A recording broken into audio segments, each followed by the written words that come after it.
ഇത് Abu Dhabi international എയർപോർട്ടാണ്. ഒരു ദീർഘയാത്ര പുറപ്പെടാൻ വിമാനത്തിലേക്ക് നടക്കുകയാണ് ഞാൻ. USA വഴി മെക്സിക്കോയിലേക്കുള്ള യാത്രയ്ക്കാണ് അബുദാബിയിൽ നിന്ന് പുറപ്പെടുന്നത്. ന്യൂയോർക്ക് വഴിയാണ് കടന്നു പോകുന്നത് എന്നതുകൊണ്ട് അബുദാബി എയർപോർട്ടിൽ US കസ്റ്റംസ് ബോർഡർ പ്രൊട്ടക്ഷൻ ഡിപ്പാർട്ട്മെന്റിന്റെ പരിശോധനയുണ്ട്. അത് നടത്തി എമിഗ്രേഷൻ ക്ലിയറൻസിന് ശേഷമേ വിമാനത്തിലേക്ക് വിടുകയുള്ളൂ. അതുകൊണ്ട് ഒരു ഗുണമുണ്ട്. അമേരിക്കയിൽ ചെല്ലുമ്പോൾ ഈ പരിശോധനയൊന്നും വേണ്ട.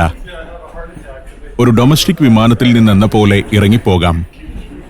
അബുദാബിയുടെ പഴയ എയർപോർട്ട് ടെർമിനലാണ് ഇത്. പുതിയ പാസഞ്ചർ ടെർമിനലിന്റെ പണി പൂർത്തിയായി വരുന്നതേയുള്ളൂ. A380 എന്ന ഡബിൾ ഡെക്കർ വിമാനത്തിലാണ് ഇത്തവണ എന്റെ യാത്ര. എത്തിഹാദിന്റെയും എമിറേറ്റ്സിന്റെയും ഖത്തർ എയർവേസിന്റെയും എല്ലാം അമേരിക്കയിലേക്കുള്ള വിമാനങ്ങൾ A380 ആണ്. ഒറ്റ പറക്കലിൽ തന്നെ സാധാരണ വിമാനത്തിൽ കൊള്ളുന്നതിന്റെ ഇരട്ടിയോളം യാത്രക്കാരെ അതിൽ കൊണ്ടുപോകാം. ഡബിൾ ഡെക്കറിന്റെ 2ാം നിലയിലേക്കാണ് ഞാൻ ചെല്ലുന്നത്. അതാണ് അപ്പർ ക്ലാസ്. ഇക്കണോമി ക്ലാസ് താഴത്തെ നിലയിലാണ്. നേരിട്ട് മുകൾ നിലയിലേക്ക് എത്തും വിധമാണ് ഈ എയ്റോ ബ്രിഡ്ജ് സെറ്റ് ചെയ്തിരിക്കുന്നത്. മുകൾ നിലയിലേക്കെത്തി. വാതിൽ കടക്കുമ്പോൾ ആദ്യം എത്തുക ബാറും ലോബിയും ഉൾപ്പെടുന്ന ഭാഗത്തേക്കാണ്. അത് കഴിഞ്ഞാണ് സീറ്റിംഗ്. 400 മുതൽ 600 വരെ യാത്രക്കാരെ കൊള്ളുന്ന വലിയ വിമാനമാണ്. അതിൽ 100-ലേറെ സീറ്റുകൾ ഈ മുകൾ നിലയിലെ ബിസിനസ് ക്ലാസ്സിലാണ്. മുകൾ നില പൂർണ്ണമായും ഈ വിധമാണ് ഒരുക്കിയിരിക്കുന്നത്. പല ക്യൂബിക്കിളുകൾ, അതിൽ ഓരോന്നിലും ഓരോ സീറ്റുകൾ. എമിറേറ്റ്സ് വിമാനത്തിലുള്ളത്ര ആഢ്യത്വം എത്തിഹാദിലില്ല. ഇതാണ് എന്റെ സീറ്റ്. കാണാൻ വലിയ ഭംഗിയില്ലെങ്കിലും ഇതിനൊരു ഗുണമുണ്ട്. ഒരു ബട്ടൺ ഞെക്കിയാൽ അത് കട്ടിൽ പോലെയാവും. നീണ്ടു നിവർന്നു കിടന്ന് ഉറങ്ങി യാത്ര ചെയ്യാം. കൊറോണ കാലമായതിനാൽ ഞാനൊരു മാസ്ക് ധരിച്ചാണ് വിമാനത്തിനകത്തും എയർപോർട്ടിലും ഇരിക്കുന്നത്. റിസ്ക് എടുക്കേണ്ടതില്ല. പല സീറ്റുകളും ഒഴിഞ്ഞുകിടപ്പാണ്. ഇത് അത്ര തിരക്കുള്ള സീസണല്ല. ലോവർ ക്ലാസ്സിലും യാത്രക്കാർ കുറവാണ്. ആളുകൾ രാജ്യാന്തര യാത്രകൾ പരമാവധി ഒഴിവാക്കുന്ന കാലമാണല്ലോ. അബുദാബിയിൽ നല്ല വെയിൽ പരന്നിരിക്കുന്നു. രാവിലെ 10 മണിയാണ് സമയം. എയർ ട്രാഫിക് കൺട്രോൾ ടവറാണ് അങ്ങകലെ കാണുന്നത്. വിമാനം സാവധാനം നീങ്ങിത്തുടങ്ങി. അമേരിക്കൻ സമയം വൈകിട്ട് 4:30 ഈ വിമാനം ന്യൂയോർക്കിലെത്തും. കൊറോണ ഭീഷണി രൂക്ഷമാകുന്നതിന് മുൻപ് ഞാൻ ബുക്ക് ചെയ്ത ടിക്കറ്റാണ്. ഇതിനിടെ ഒരു തവണ വീട്ടിലെ ഒരു അത്യാവശ്യം കാരണം മെക്സിക്കോയിലേക്കുള്ള യാത്ര മാറ്റിവെക്കേണ്ടി വന്നു. അങ്ങനെ 20,000 രൂപ നഷ്ടമായി. വിമാനം ടേക്ക് ഓഫിനായി നീങ്ങുന്നു. ഇപ്പോൾ ഇവിടെ നിന്നും പുറപ്പെട്ടാൽ 13 മണിക്കൂർ കഴിഞ്ഞേ അമേരിക്കയിലെത്തൂ. അബുദാബി സമയവും അമേരിക്കൻ സമയവും തമ്മിൽ ഏതാണ്ട് 10 മണിക്കൂറിന്റെ വ്യത്യാസമുണ്ട്. വിമാനം ആകാശത്തേക്ക് ഉയർന്നു. നല്ല വെയിലുള്ളതുകൊണ്ട് വിളറിയ നിറത്തോടെയാണ് അബുദാബി ദൃശ്യമാകുന്നത്. അബുദാബി പിന്നിട്ട് പേർഷ്യൻ ഗൾഫ് കടന്ന് യൂറോപ്പിന് മുകളിലൂടെ പറന്ന് ഉത്തര അറ്റ്ലാന്റിക് സമുദ്രത്തിന് മുകളിലൂടെ വേണം അമേരിക്കയിലെത്താൻ. ദീർഘമായ യാത്രയാണ്. ഞാൻ പുറത്തെ കാഴ്ചകൾ കണ്ട് കുറെ നേരമിരുന്നു. പിന്നെ മാസ്ക് മാറ്റി. ഈ അപ്പർ ക്ലാസ്സിൽ അധികം യാത്രികരൊന്നുമില്ല. എന്റെ സമീപമുള്ള മിക്ക സീറ്റുകളും ഒഴിഞ്ഞാണ് കിടക്കുന്നത്. യാത്രാപഥം ഇങ്ങനെയാണ്. കൊച്ചിയിൽ നിന്ന് അബുദാബി, അവിടെ നിന്ന് ന്യൂയോർക്കിലേക്ക്. ന്യൂയോർക്കിൽ 4:30-ക്കെത്തിയാൽ രാത്രി 12:30 വരെ അവിടെ ചെലവിടണം. പിന്നെ മെക്സിക്കോ സിറ്റിയിലേക്ക്. 11 മണിക്കൂർ കഴിഞ്ഞുപോയി. വിമാനം ഇപ്പോൾ കാനഡയ്ക്ക് മുകളിലൂടെയാണ് പറക്കുന്നതെന്ന് മുന്നിലെ സ്ക്രീനിലുള്ള മാപ്പിൽ കാണിക്കുന്നു. ഇനി 2 മണിക്കൂർ കൂടി പറന്നാൽ ന്യൂയോർക്കിലെത്തുമെന്ന് അറിയിപ്പും വന്നു. താഴേക്ക് നോക്കുമ്പോൾ കാനഡയുടെ ഭൂഭാഗത്ത് അങ്ങിങ്ങായി മഞ്ഞുറഞ്ഞു കിടക്കുന്നത് കാണാം. ആകാശത്ത് മേഘശകലങ്ങൾ എന്നോണം അതങ്ങനെ ധവളിമയോടെ ചിതറിക്കിടക്കുന്നു. വെള്ള നിറത്തിൽ കാണുന്നതെല്ലാം ഐസാണ്. അവയോരോന്നിനും കിലോമീറ്ററുകൾ നീളമുണ്ട്. അന്റാർട്ടിക്ക പോലെയുണ്ട് ഇപ്പോൾ കാനഡയുടെ ഭൂഭാഗം. മറ്റൊരു ദൃശ്യത്തിൽ ബഹിരാകാശത്തുകൂടിയാണ് സഞ്ചരിക്കുന്നതെന്ന തോന്നൽ ഉളവാക്കും വിധമാണ് ഭൂമിയുടെ ഉപരിതലം കാണുന്നത്. കടലിന്റെ മുകൾ പരപ്പാണോ കരയാണോ എന്നൊന്നും വ്യക്തമാകുന്നില്ല ഈ കാഴ്ചയിൽ. യാത്രികർ എല്ലാവരും ഉണർന്നു കഴിഞ്ഞു. വിമാനം ജോൺ എഫ് കെന്നഡി ഇന്റർനാഷണൽ എയർപോർട്ടിന് മുകളിലേക്ക് എത്തിയിരിക്കുന്നു. അതിശൈത്യത്തിൽ മരവിച്ചു നിൽക്കുകയാണ് ന്യൂയോർക്ക് എന്ന് ഈ ജാലക കാഴ്ചയിൽ നിന്ന് തന്നെ അറിയാം. 2-3 ഡിഗ്രി സെൽഷ്യസേ ഉള്ളൂ അവിടെ താപനില. അതീവ വിരസമാണ് കാലാവസ്ഥ. നഗരമാകെ മരവിച്ചു നിൽക്കുന്നത് പുറത്തേക്ക് നോക്കുമ്പോൾ കാണാം. വിമാനം എയർപോർട്ടിനോട് അടുക്കുകയാണ്. മൂടൽമഞ്ഞും കൊടും ശൈത്യവുമെല്ലാം ചേർന്ന് ഒട്ടും ഉന്മേഷദായകമല്ലാത്ത പ്രകൃതിയാണ് എന്നെ ന്യൂയോർക്കിൽ സ്വീകരിക്കുന്നത്. ന്യൂയോർക്കിൽ വരാൻ പാടില്ലാത്ത ഒരു സീസണിലാണ് എത്തിയിരിക്കുന്നത്. കടലിന് മുകളിലൂടെ കുറേ ദൂരം പറന്ന് പല ദ്വീപുകൾ പിന്നിട്ട് വിമാനം റൺവേയിലേക്ക് താഴുന്നു. അറ്റ്ലാന്റിക് സമുദ്രത്തിന്റെ തീരത്താണ് JFK എന്ന ചുരുക്കപ്പേരിൽ അറിയപ്പെടുന്ന ജോൺ എഫ് കെന്നഡി എയർപോർട്ട്. അതുകൊണ്ട് തന്നെ സമുദ്രത്തിനു മുകളിലൂടെ കുറേ ദൂരം പറന്നിട്ട് വേണം ലാൻഡ് ചെയ്യാൻ. ലോകത്തെ ഏറ്റവും പ്രശസ്തമായ എയർപോർട്ടിൽ JFKയിൽ ഞാൻ വീണ്ടും ഒരിക്കൽ കൂടി എത്തിയിരിക്കുന്നു.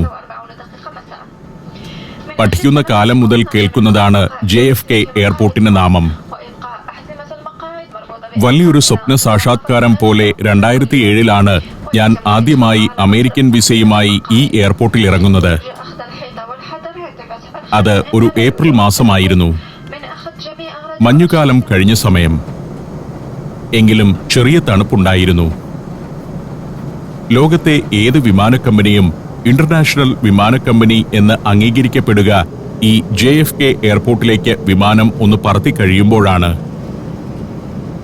ലോകത്തെ എല്ലാ പ്രശസ്തമായ വിമാന കമ്പനികളും ഇവിടേക്ക് സർവീസ് നടത്തുന്നു. പുറത്ത് അന്തരീക്ഷം ഒട്ടും പ്രസന്നമല്ല. അമേരിക്കൻ കാലാവസ്ഥ ചിലപ്പോഴൊക്കെ ഇങ്ങനെയാണ്. നോക്കത്താ ദൂരം വ്യാപിച്ചു കിടക്കുന്ന എയർപോർട്ട്. 8 ടെർമിനലുകളുണ്ട് JFKയ്ക്ക്. ഇവിടുത്തെ ഓരോ റൺവേയിലും 6 മിനിറ്റിനിടെ ഒരു വിമാനം ലാൻഡ് ചെയ്യുകയോ ടേക്ക് ഓഫ് നടത്തുകയോ ചെയ്യുന്നുണ്ടെന്നാണ് കണക്ക്. ഇത്ര തിരക്കുള്ള വിമാനത്താവളമാണെങ്കിലും 9/11 ഭീകരാക്രമണത്തോടനുബന്ധിച്ച് കുറേ നാളുകൾ അടച്ചിട്ട ചരിത്രവും ഈ എയർപോർട്ടിനുണ്ട്.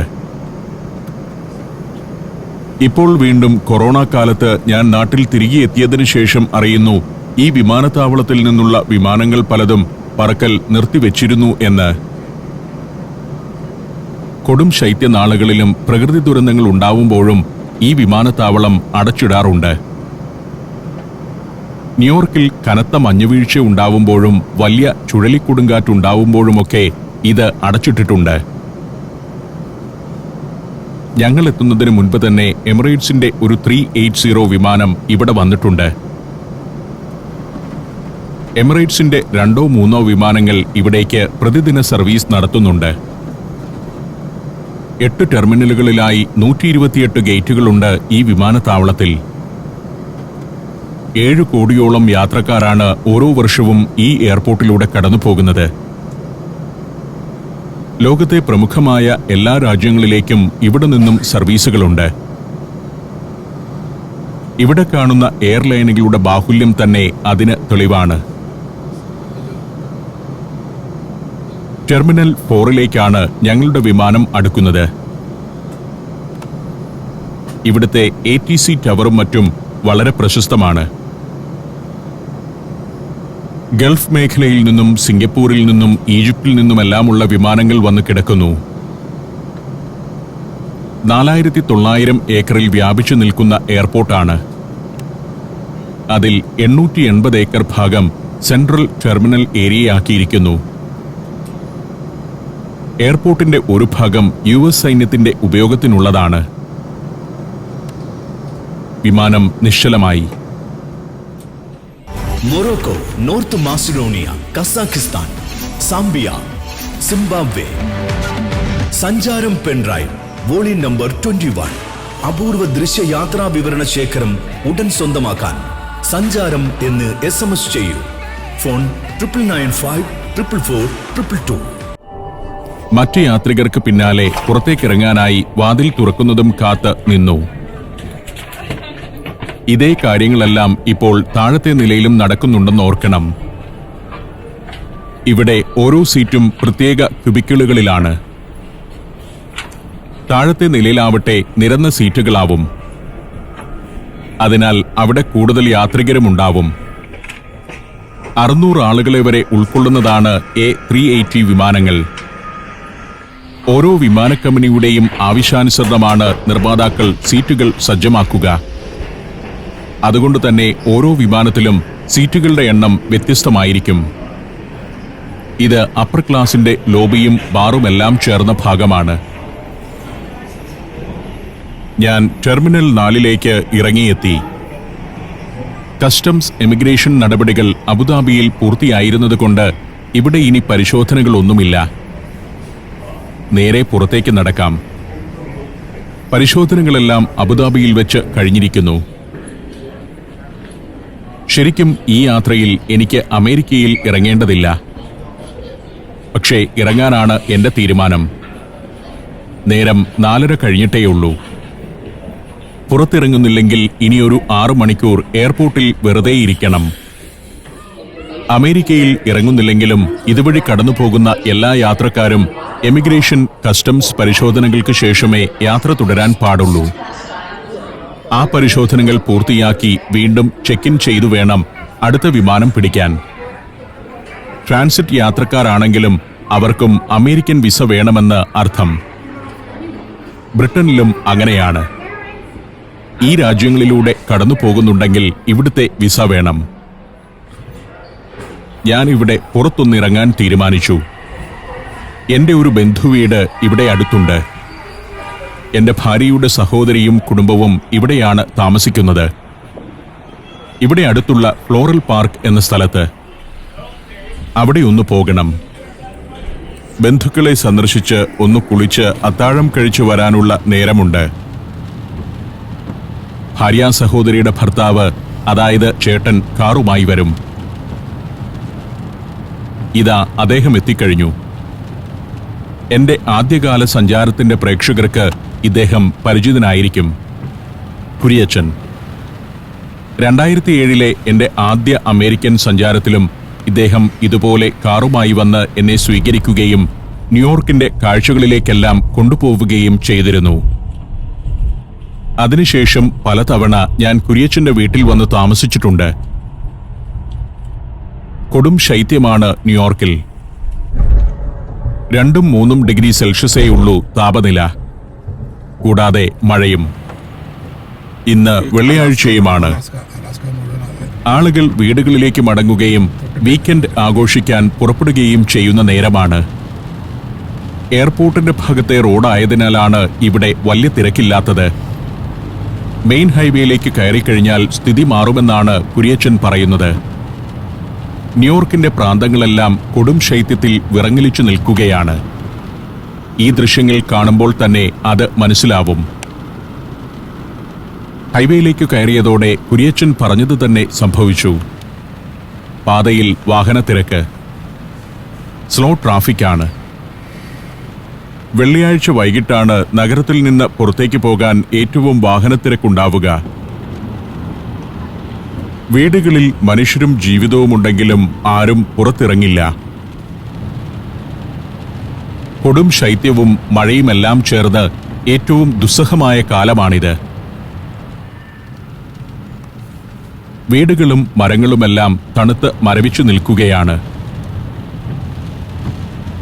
ഇപ്പോൾ സമയം 6 മണിയായിട്ടുണ്ട്. 9 മണിക്ക് എനിക്ക് മടങ്ങണം. 32 വർഷം മുൻപ് ഇവിടേക്ക് എത്തിയതാണ് കുര്യച്ചൻ. കുറച്ചുകാലം ഫ്ലോറിഡയിലായിരുന്നെങ്കിലും കൂടുതൽ കാലവും കുര്യച്ചനും കുടുംബവും ന്യൂയോർക്കിൽ തന്നെയാണ്. ന്യൂയോർക്കിന്റെ പ്രാന്തത്തിലെ ഫ്ലോറൽ പാർക്ക് എന്ന സ്ഥലത്താണ് കുര്യച്ചന്റെ വീട്. ട്രാഫിക് കുരുക്കില്ലെങ്കിൽ എയർപോർട്ടിൽ നിന്ന് അരമണിക്കൂറിന്റെ യാത്രയേ ഉള്ളൂ അവിടേക്ക്. അതുകൊണ്ട് തന്നെ നാട്ടിൽ നിന്നും ആരെങ്കിലും ന്യൂയോർക്കിൽ വന്നാൽ അവരെ സ്വീകരിക്കുക എന്ന ഉത്തരവാദിത്തം കുര്യച്ചനിൽ നിക്ഷിപ്തമാണ്. എയർപോർട്ടിനോട് ഏറ്റവും അടുത്തു താമസിക്കുന്നയാൾ എന്ന നിലയിൽ ഞങ്ങൾ പലരും ഇങ്ങനെ പലപ്പോഴും ശല്യമുണ്ടാക്കാറുണ്ട് കുര്യച്ചന്. ലോകത്തിന് വലിയ സംഭാവനകൾ നൽകിയ നഗരത്തിന്റെ പ്രാന്തമാണിത്. മരവിച്ച വീടുകൾ, മരവിച്ച മരങ്ങൾ, ചാറ്റൽ മഴ. എനിക്ക് ഈ കാലാവസ്ഥ കണ്ടിരിക്കാൻ ഇഷ്ടമാണ്. ഇത് കേരളത്തിൽ കാണാൻ കിട്ടുന്ന കാഴ്ചയല്ലല്ലോ. ഇലപൊഴിഞ്ഞ മരങ്ങൾ എല്ലാം തണുപ്പിൽ വിറങ്ങലിച്ചു നിൽക്കുകയാണ്. ഗ്ലാസിൽ വന്നു വീഴുന്ന കൊടും ശൈത്യമുള്ള മഴത്തുള്ളികൾ. ഇവിടെയൊക്കെ വീടുകളിൽ മനുഷ്യരുണ്ട്. അവിടെയൊക്കെ ന്യൂയോർക്കിന്റെ പൗരാവലി തണുപ്പിനെയും കൊറോണയെയും ഭയന്ന് ഒതുങ്ങിക്കഴിയുന്ന നാളുകളിലാണ് ഞാനിതിലെ കടന്നുപോകുന്നത്. ഞങ്ങൾ ഫ്ലോറൽ പാർക്കിലെ വീട്ടിലെത്തി. സുഖകരമായ ചൂടിനകത്തേക്ക് കയറിയപ്പോൾ നല്ല ഉന്മേഷം. ചേച്ചിയും കുര്യച്ചനും. അവരുടെ മകൻ ഒബിലാണ് ഇത്. 2007 സ്കൂൾ വിദ്യാർത്ഥിയായിരുന്നു ഒബിൽ. ഇപ്പോൾ മെഡിക്കൽ സർവീസിൽ ഉദ്യോഗസ്ഥനാണ്. ചേച്ചി ബാങ്കിൽ, ചേട്ടൻ പോസ്റ്റൽ ഡിപ്പാർട്ട്മെന്റിൽ. അങ്ങനെ എല്ലാവരും ഉദ്യോഗസ്ഥരായ ഒരു കുടുംബമായി ഇത് മാറിയിരിക്കുന്നു.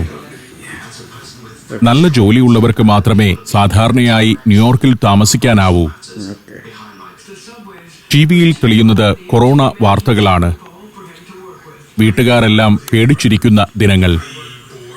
ഞാൻ വന്ന ദിവസങ്ങളിൽ അമേരിക്കയിൽ കൊറോണ പടർന്നിരുന്നില്ലെങ്കിലും എങ്ങും ആശങ്ക പരന്നു കഴിഞ്ഞു. ആ വാർത്തകൾ കണ്ട് കുറച്ചു നേരമിരുന്നു. പിന്നെ ഞാനൊന്ന് കുളിച്ച് ഫ്രഷായി. കുര്യച്ചനും കുടുംബവും ചോറും കറികളുമായി കേരളീയ ഭക്ഷണം തന്നെയാണ് ഒരുക്കിയത്. അത്താഴം കഴിച്ചു. അധികം താമസിയാതെ ആ വീട്ടിൽ നിന്നിറങ്ങി. നേരം 9 മണി കഴിഞ്ഞിരിക്കുന്നു. കുര്യച്ചനും ഒബിലും എന്നെ എയർപോർട്ടിലേക്ക് എത്തിക്കുന്നതിനായി ഇറങ്ങി. ഇവിടേക്ക് വരുമ്പോഴുണ്ടായിരുന്നത്ര ട്രാഫിക് ഇല്ല. അതിനാൽ 25-30 മിനിറ്റ് കൊണ്ട് എയർപോർട്ടിലെത്താം. ടെർമിനൽ 4-ലാണ് വന്നിറങ്ങിയതെങ്കിലും ഇനി വിമാനം കയറുന്നത് ടെർമിനൽ 1-ൽ നിന്നാണ്. കുര്യച്ചൻ ടെർമിനൽ 1-ലേക്ക് എന്നെ എത്തിച്ചു. 8 ടെർമിനലുകളുള്ള കൂറ്റൻ എയർപോർട്ടാണ്. അതിലെ ഒരു പ്രധാന ടെർമിനലാണ് ഇത്. ഇന്റർജെറ്റ് എയർലൈനിലാണ് എനിക്ക് പോകേണ്ടത്. എന്നെ ഇറക്കി യാത്ര പറഞ്ഞ് ഒബിലും കുര്യച്ചനും പോയി. മടക്കയാത്ര ഇതുവഴിയാണെങ്കിലും അവരെ കാണാൻ നേരമുണ്ടാകില്ല. ഞാൻ എയർപോർട്ടിനകത്തേക്ക് കയറി. ഇന്റർജെറ്റിന്റെ കൗണ്ടറിൽ പോയി ചെക്ക് ഇൻ ചെയ്തു. ബോർഡിംഗ് പാസ് വാങ്ങി. കണക്ഷൻ ഫ്ലൈറ്റ് അല്ലാത്തതിനാൽ ചെക്ക് ഇൻ നടപടികളെല്ലാം സാധാരണ മട്ടിൽ പൂർത്തിയാക്കേണ്ടി വന്നു. ടെർമിനൽ 1-ലെ ഗേറ്റ് നമ്പർ 2-ൽ നിന്നാണ് വിമാനം പുറപ്പെടുന്നത്. അവിടേക്ക് നടന്നു. ഇന്റർജെറ്റ് ഒരു ബജറ്റ് എയർലൈനാണ്. ന്യൂയോർക്കിൽ നിന്നും മെക്സിക്കോ സിറ്റിയിലേക്കും തിരിച്ചുമുള്ള യാത്രയ്ക്ക് 40,000 രൂപയാണ് നിരക്ക്. 4 മണിക്കൂറിന്റെ പറക്കൽ ദൂരമുണ്ട് ന്യൂയോർക്കിൽ നിന്നും മെക്സിക്കോ സിറ്റിയിലേക്ക്. അമേരിക്കയുടെ തെക്കുഭാഗത്തോട് ചേർന്നാണ് മെക്സിക്കോയുടെ സ്ഥാനമെങ്കിലും അതിന്റെ തലസ്ഥാനമായ മെക്സിക്കോ സിറ്റിയിലേക്ക് അല്പം ദൂരമുണ്ട്. 12:50 മെക്സിക്കോ സിറ്റിയിലേക്കുള്ള ഇന്റർജെറ്റ് വിമാനം പുറപ്പെടുമെന്ന് ബോർഡിൽ കണ്ടു. ഇതാണ് ഗേറ്റ്. ആദ്യം വീൽചെയറിൽ പോകുന്ന യാത്രക്കാരെ കയറ്റി തുടങ്ങി. പിന്നെ മറ്റു യാത്രികരും കയറി. ബജറ്റ് എയർലൈൻ ആയതിനാൽ ബിസിനസ്, ഇക്കണോമി എന്നിങ്ങനെ ക്ലാസ് വേർതിരിവുകളില്ല. വിൻഡോ സീറ്റല്ല എനിക്ക് കിട്ടിയിരിക്കുന്നത്. എന്നാൽ എതിർവശത്തെ സീറ്റുകൾ കാലിയടിച്ചു കിടക്കുന്നത് നോട്ടമിട്ടു വെച്ചു. ടേക്ക് ഓഫ് ചെയ്തു കഴിഞ്ഞ് സീറ്റ് മാറിയിരിക്കാം. വിമാനം ടേക്ക് ഓഫിനായി റൺവേ ലക്ഷ്യമാക്കി നീങ്ങിത്തുടങ്ങി.